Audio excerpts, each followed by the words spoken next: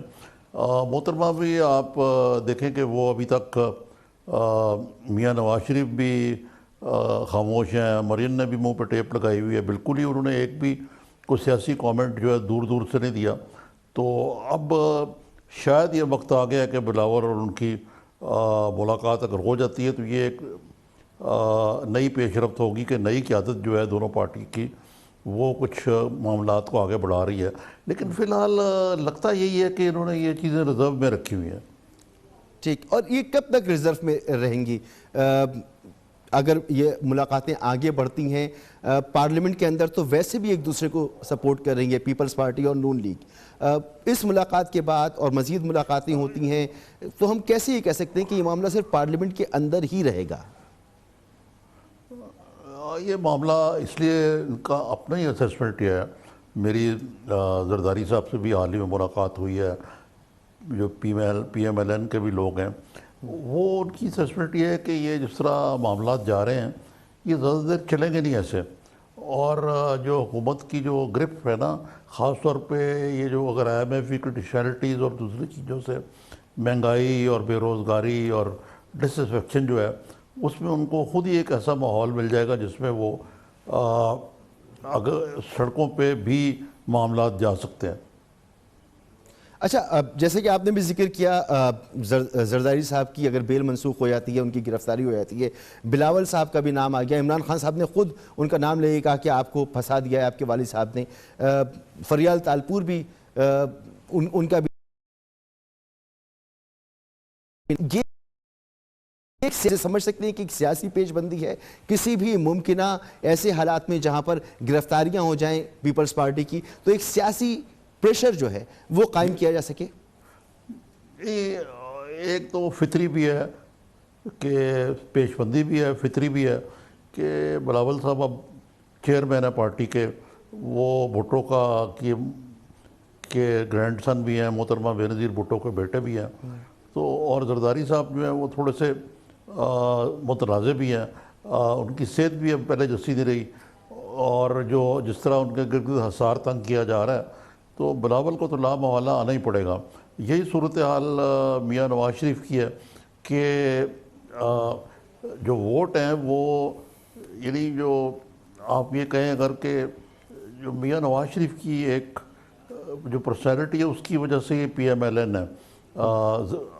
یہ شہباز شریف صاحب جو ہیں وہ ان میں وہ اور صلاحیتیں تو بہت ہیں گورننس کی اور باقی چیزوں کی، لیکن وہ کوئی پارٹی کو گیلونائز نہیں کر سکتے. تو اس کے لیے شاید مریم سامنے آئے اور میاں نواز شریف ظاہر ہے کہ کہیں گے کہ مریم ان کی جگہ لیں. تاہم میرے خیال سے پہلے مرحلے پہ تو شاید یہ ممکن نہ ہو. اس وقت لگ رہا ہے کہ شہباز شریف جو ہیں ان کی تو بعض تجزیہ نگاروں کے مطابق ان کی تو آلریڈی اسٹیبلشمنٹ سے کوئی جی میں آپ سے یہی بڑا کلیئر کٹ پوچھنا چاہ رہا تھا کہ شہباز شریف صاحب جو ہیں وہ ماضی میں پیپلز پارٹی کے خلاف بہت سخت زبان استعمال کرتے رہے. میاں نواز شریف صاحب نے اتنی سخت زبان استعمال نہیں کی اتنی شہباز شریف نے کی ہے. پھر مقتدر حلقوں میں شہباز شریف صاحب وہاں پر بھی ایک نرم گوشہ وہ رکھتے ہیں. بلاول اور شہباز شریف ان کا ملنا اور ان کا ساتھ چلنا کیا یہ آسان ہو سکتا ہے؟ اس وقت تو ان کے پاس کچھ آ رہا ہے، کارنے دونوں دیوار کا لگے ہوئے ہیں تو آپس میں تال میل ہوگا، لیکن کسی مرحلے پہ شہباز شریف جو ہیں وہ میاں نواز شریف کا کوئی ایسا پیپلز پارٹی کے ساتھ کئی دفعہ ان کی کوشش ہوئی ہے فینس مینڈنگ کی. میں آپ کو 80s اور 90s کی بات کہہ رہا ہوں، اور اس میں شہباز شریف صاحب اور چودھری نثار علی خان ہارڈ لائنر کے طور پر سامنے آئے. تو ابھی بھی تاریخ اپنے آپ کو رپیٹ کر سکتی ہے کہ شہباز شریف کو یوز کیا جائے، اور اگر عمران خان فیل ہوتے ہیں تو ان کو آگے لایا جائے. ٹھیک, تو آپ سمجھتے ہیں کہ یہ ملاقات فی الحال پارلیمنٹ کے اندر جو معاملات چل رہے ہیں اسی طرح سے چلتی رہے گی, مگر کوئی بہت بڑا گرینڈ اپوزیشن الائنس یا کوئی تحریک حکومت کے خلاف ابھی اس تک بات نہیں پہنچ رہی ہے؟ میرا خیال ہے کہ مستقبل قریب میں تو نہیں ہے, لیکن اس کو بالکل, کیونکہ مولانا فضل الرحمان تو بار بار ان کو یہی کہہ رہے ہیں دھرنا دیں, یہ دیں, وہ دیں, فی الحال یہ نہیں کر رہے. لیکن یہ حالات چینج ہوں گے. مثلا یہ ہے کہ آپ زرداری صاحب کو اگر پابند حاصل کرتے ہیں اور فریال تالپور کو, تو اس سے ایک دم ایک صورتحال بدل جائے گی. اور لیکن میاں نواز شریف بھی کوئی, پہلے وہ زرداری صاحب سے آپ کو یاد ہوگا پچھلے مہینے کیا کوئی زیادہ دیر ہو گئی ہے اس سے کہ ان دونوں رہنماؤں کی ملاقات ان دی اوپن تھی, لیکن میاں نواز شریف نے اوائڈ کیا اس کو. جی, تو یہ بھی کو 100% نہیں کہا جا سکتا کہ یہ اگر زرداری صاحب ہوتے ہیں تو یہ پوری طرح جس طریقے سے یہ سپورٹ کر رہے ہیں نواز شریف کو, پی ایم این اتنا ہی سپورٹ کرے گی زرداری صاحب کو. بہت بہت شکریہ عارف نظامی صاحب. یہاں پر ایک بریک لیں گے اور بریک کے بعد بات کریں گے. Pakistan kidney and liver institute case کا فیصلہ کالعدم قرار دے دیا گیا ہے. جب یہ فیصلہ سنایا گیا تھا اس کے بعد اس ادارے کو شدید نقصان پہنچا تھا اور یہ بہت اچھا منصوبہ بالکل جام ہو کے رہ گیا تھا. بات کریں گے ایک بریک کے بعد.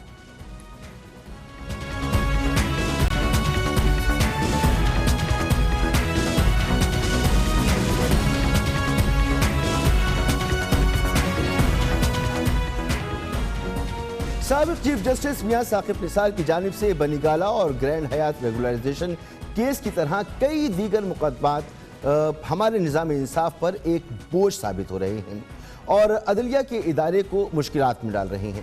ایسا ہی ایک مقدمہ Pakistan kidney and liver institute کا کیس بھی ہے, جس میں سپریم کورٹ کے 3 رکنی بینچ نے سابق چیف جسٹس میاں ثاقب نثار کے عبوری احکامات کو اب کالعدم قرار دے دیا ہے. جسٹس منظور ملک کی سربراہی میں جسٹس منصور علی شاہ اور جسٹس یحییٰ آفریدی پر مشتمل بینچ نے پی کے ایل آئی کے سربراہ پروفیسر ڈاکٹر سعید اختر اور دیگر اسٹاف کی تنخواہوں, مبینہ کرپشن کی انکوائریوں اور پی کے ایل آئی کی ایڈ ہاک کمیٹی سے متعلق سابق چیف جسٹس میاں ثاقب نثار کے احکامات منسوخ کر دیے ہیں. نظام انصاف میں کسی عدالتی فیصلے کا معطل ہونا یا کالعدم قرار دیے جانا آئینی اور فوجداری نظام قانون میں ایک معمولی سی بات ہے, لیکن Pakistan kidney and liver institute کا کیس, اس حوالے سے بعض ایسے معروضات بھی ہمارے سامنے موجود ہیں جنہوں نے یہ واضح کر دیا ہے کہ سابق چیف جسٹس میاں ثاقب نثار نے اسپتالوں پر چھاپے مار کر اور ڈاکٹرز کی تنخواہوں میں غیر ضروری دلچسپی لے کر دراصل فریضہ انصاف سے ناانصافی کی ہے. ماہر قانون اور کالم نویس بابر ستار نے اخبار دی نیوز میں ان پہلوؤں کو اجاگر کیا ہے جن سے ثابت ہوتا ہے کہ پی کے ایل آئی اسپتال کے خلاف سابق چیف جسٹس میاں ثاقب نثار کے ایکشن میں ان کے بھائی ڈاکٹر ساجد کا اہم کردار تھا. بابر ستار نے اپنے آرٹیکل میں کیا لکھا ہے, آئیے آپ کو دکھاتے ہیں. بابر ستار لکھتے ہیں کہ ڈاکٹر سعید اختر کے مطابق 11 مارچ 2018 وہ بدقسمت دن تھا جب ایک مشترکہ دوست کے ذریعے ان کی سابق چیف جسٹس ثاقب نثار سے ملاقات ہوئی تھی, جس کے بعد چیف جسٹس نے ڈاکٹر سعید اختر کو اہلیہ سمیت اپنے گھر مدعو کیا. وہاں جسٹس ثاقب نثار کے بھائی ڈاکٹر ساجد نثار بھی اچانک پہنچ گئے, جو کہ سروسز ہسپتال میں فرائض انجام دے رہے تھے.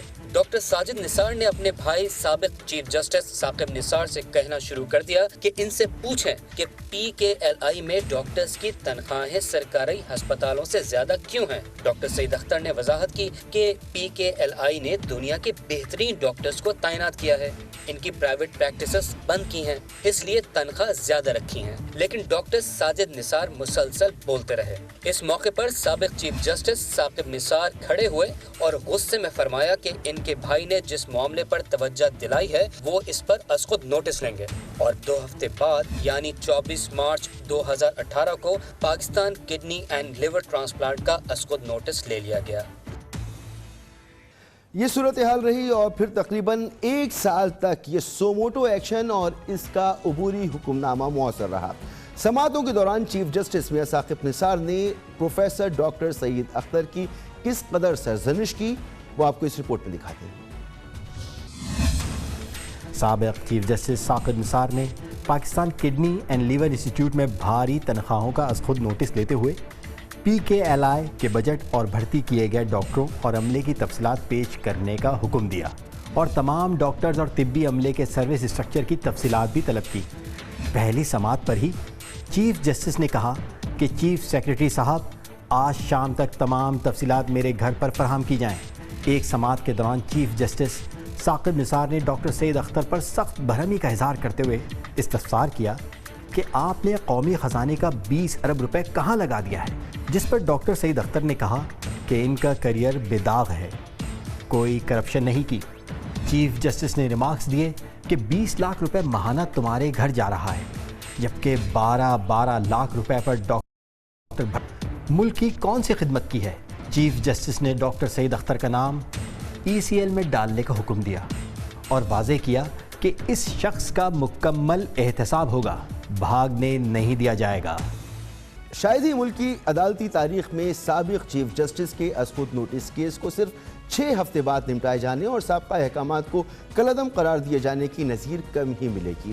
اب سپریم کورٹ نے ہی Pakistan kidney and liver institute اور اس کے سربراہ ڈاکٹر سعید اختر سے متعلق سارے الزامات واپس لے لیے ہیں۔ انکوائریاں بند ہو گئی ہیں، ڈاکٹر سعید اختر کے بیرون ملک سفر سے پابندی اٹھا لی گئی ہے اور انہیں کام کرنے کی اجازت بھی دے دی گئی ہے، لیکن اس کے نتیجے میں ملک کو پہنچنے والے نقصان کا مداوع کون کرے گا؟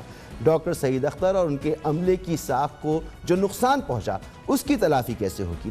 سوال تو یہ اٹھ رہے ہیں کہ دیگر از خود نوٹس کا بھی جائزہ لینا چاہیے، ساتھ ہی عوام کو یہ بھی امید ہے کہ الحمدللہ ہماری عدلیہ جہاں ضروری سمجھے گی انصاف کے تقاضوں کو ضرور پورا کرے گی۔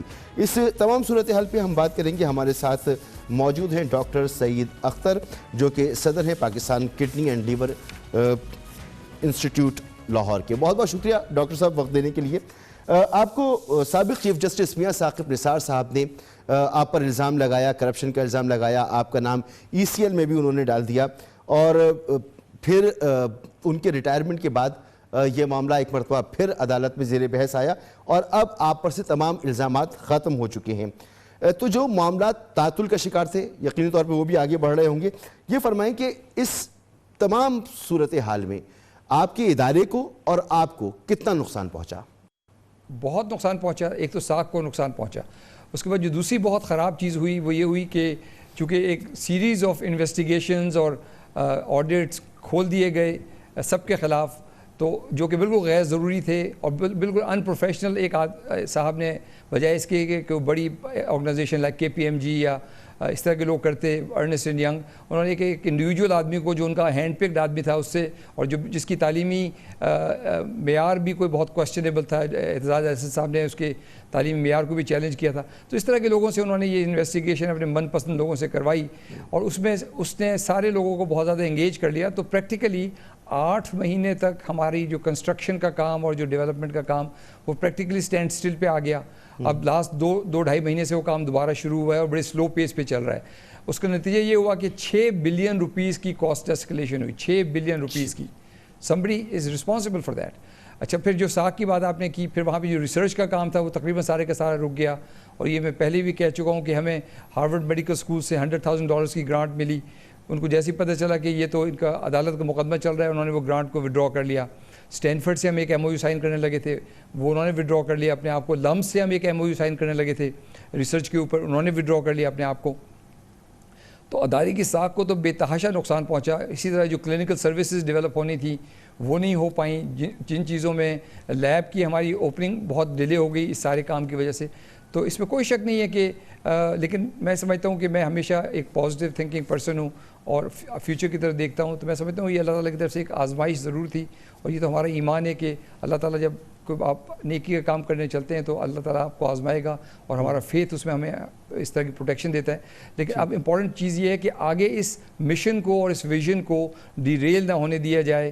PKLI جو ہے نا وہ کسی ہسپتال کا نام نہیں ہے، PKLI ایک مشن کا نام ہے، اور مشن کا مقصد ہے کہ اللہ کی وہ غریب مخلوق جس کو ادروائز سہولتیں میسر نہیں ہیں ان کو اعلیٰ ترین سہولتیں دی جائیں۔ آپ لوگ بڑے لکی ہیں کراچی میں کہ ڈاکٹر ادیب رضوی جیسے لوگ اور انڈس جیسے لوگ آپ کے ساتھ موجود ہیں۔ پنجاب میں اور یہ KPK وغیرہ میں اور اس میں بلوچستان میں، پورے ملک میں ضرورت ہے اور ہر جگہ سے پیشنٹس آتے ہیں، بہت زیادہ ضرورت ہے۔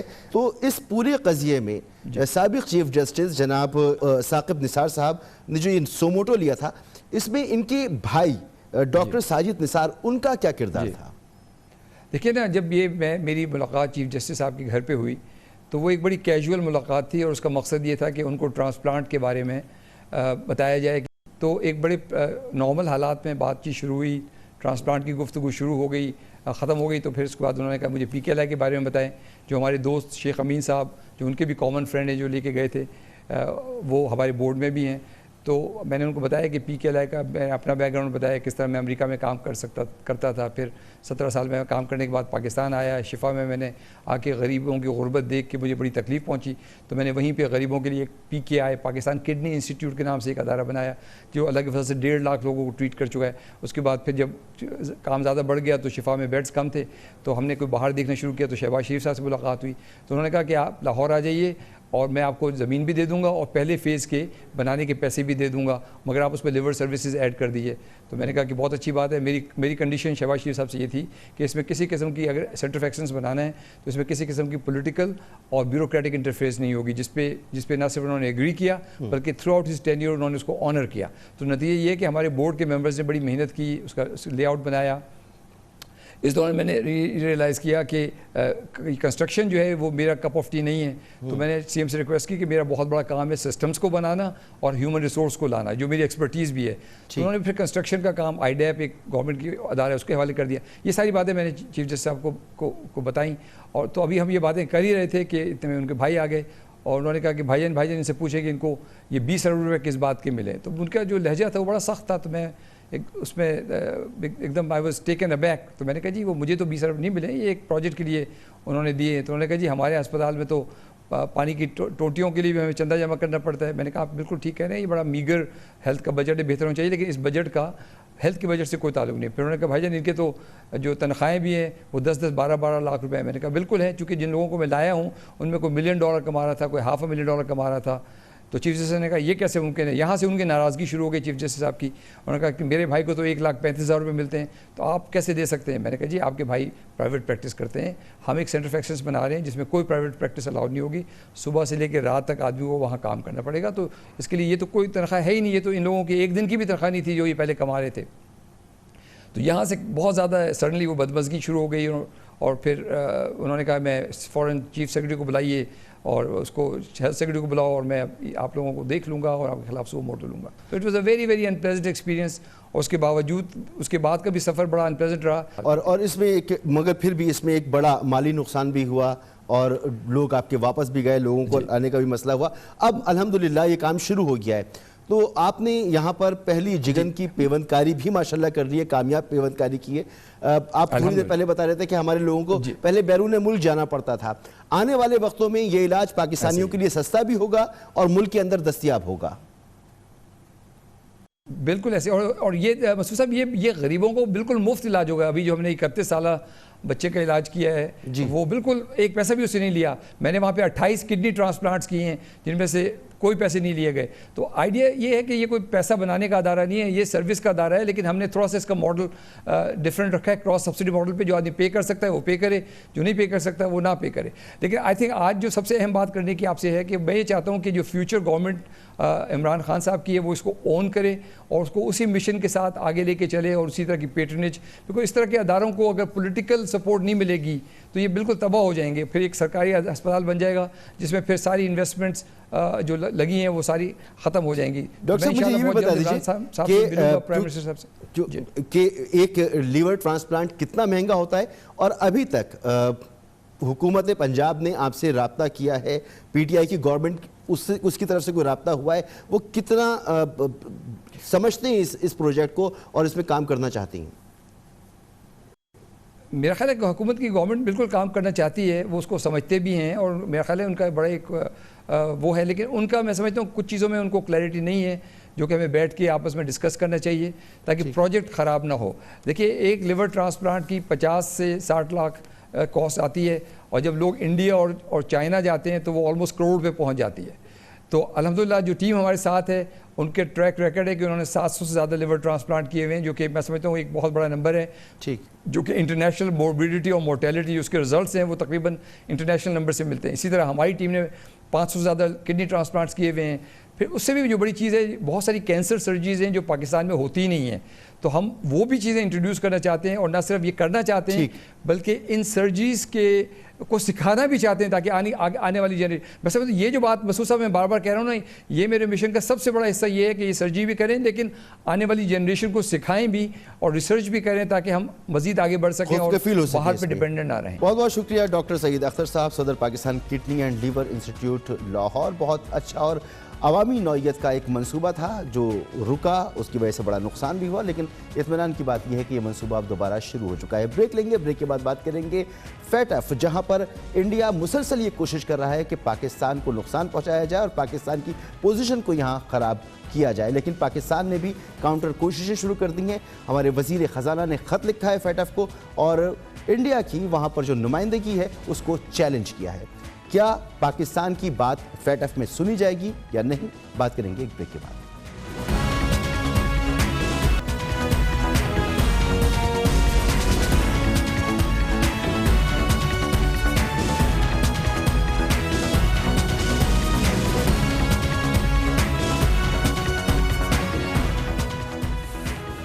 دفاعی اور سفارتی محاذ پر ناکامی کے بعد مودی سرکار معاشی محاذ پر پاکستان کی راہ میں روڑے اٹکانے کی روش پر گامزن ہے. بھارت کی بھرپور کوشش ہے کہ ایف اے ٹی ایف سے پاکستان کو بلیک لسٹ میں شامل کرایا جائے یا کم از کم ایف اے ٹی ایف کے پلیٹ فارم سے پاکستان کو ہر ممکن دشواریوں کا سامنا کرنا پڑے. اس سلسلے میں بھارت مختلف کمپنیوں کے ذریعے ایف اے ٹی ایف میں لابنگ کر رہا ہے. پاکستان نے بھارت کو ایشیا پیسیفک گروپ کی شریک چیئرمین شپ سے ہٹانے کا مطالبہ کیا ہے. فائنینشل ایکشن ٹاسک فورس کے صدر کو لکھے گئے خط میں وفاقی وزیر خزانہ اسد عمر نے مطالبہ کیا ہے کہ فیٹ ایف کے جائزہ اجلاس کو شفاف، غیر جانبدارانہ اور بامقصد بنانے کے لیے ایشیا پیسیفک جوائنٹ گروپ کی شریک سربراہ کی حیثیت سے کسی اور رکن کا تقرر کیا جائے. یہ ہماری کنسرن تھی اور بڑی لیجیٹمیٹ کنسرن ہے. مطلب جو انہوں نے جس طریقے سے لابنگ کی ہے وہاں پر جا کے، ہمارے پاس تو ایک ہفتے پہلے جو ہے بورڈ میٹنگ سے فون کال آنی شروع ہو گئی تھی کہ وہ انڈیویجول کمپنیز کو جا کے لابی کر رہے ہیں، کہہ رہے ہیں جی پاکستان کو فوری طور پہ بلیک لسٹ کرو. پھر کہیں بھی رولز کے اندر یہ کوئی کانسیپٹ نہیں ہے، ایک رپورٹ ہوتی ہے کہ انڈیویجول ہر ملک اپنی اپنی رپورٹ ہے. انڈیا نے الگ سے اپنی ایک رپورٹ دی. اس کے بعد سیاسی تقریریں وہاں پہ ہو رہی ہیں، پولیٹیکل پلیٹ فارم کے لیے اس کو یوز کرے، تو انہوں نے ابیوز کیا فیٹ ایف کے پروسیس کو. تو پاکستان کی یہ بالکل جائز مطالبہ ہے کہ انڈیا کو پوچر کی پوزیشن سے ہٹایا جائے. ایف اے ٹی ایف کا اگلا اجلاس مئی یا جون میں ممکنہ طور پر کولمبو میں ہونے والا ہے. دلچسپ بات یہ ہے کہ بھارت کی تمام تر مخالفتوں کے باوجود پاکستان پیرس میں ہونے والے گزشتہ جائزہ اجلاس میں کامیاب رہا تھا اور پاکستان کے اقدامات پر اعتماد کا اظہار کیا گیا تھا اور مئی تک پاکستان کو مزید قابل بھروسہ اقدامات کی مہلت دی گئی تھی. وزیر خزانہ اسد عمر نے اپنے خط میں ایف اے ٹی ایف کے سربراہ کو باور کرایا ہے کہ بھارت کی پاکستان دشمنی کسی سے پوشیدہ نہیں.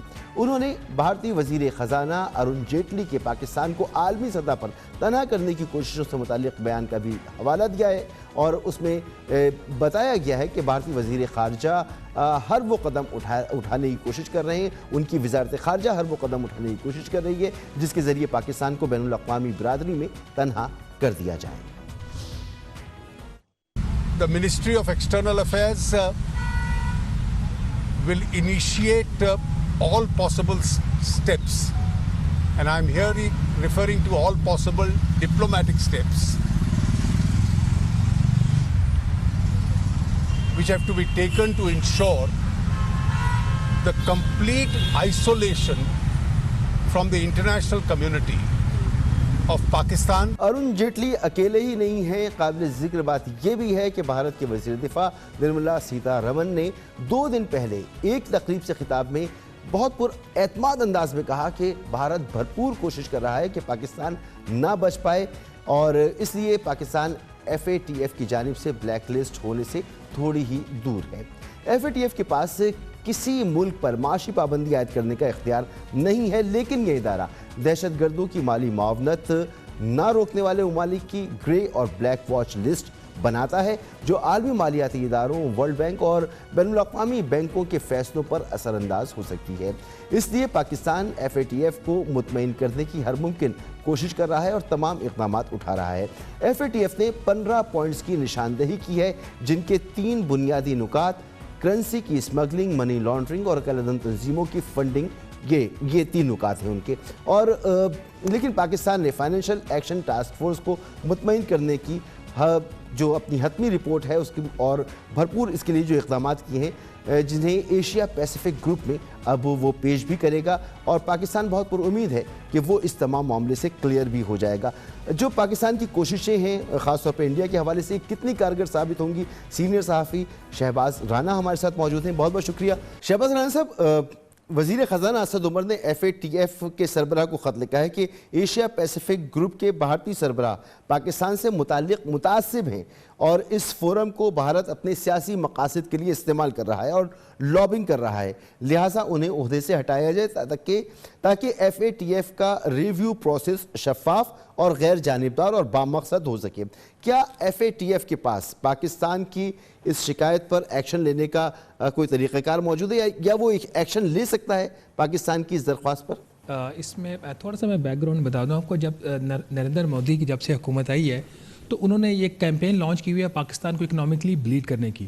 اسی کیمپین کا ایک حصہ تھا کہ انہوں نے انڈس بیسن ٹریٹی کو ریویو کرنے کی بات کی, اور باقی جو ہمارے مسائل تھے انڈس بیسن ٹریٹی کے حوالے سے اس کے اوپر انڈیا جو ہے وہ کوآپریٹ نہیں کر رہا, اور دونوں ممالک میں ایک تناؤ کی سی ایک کیفیت رہی ہے.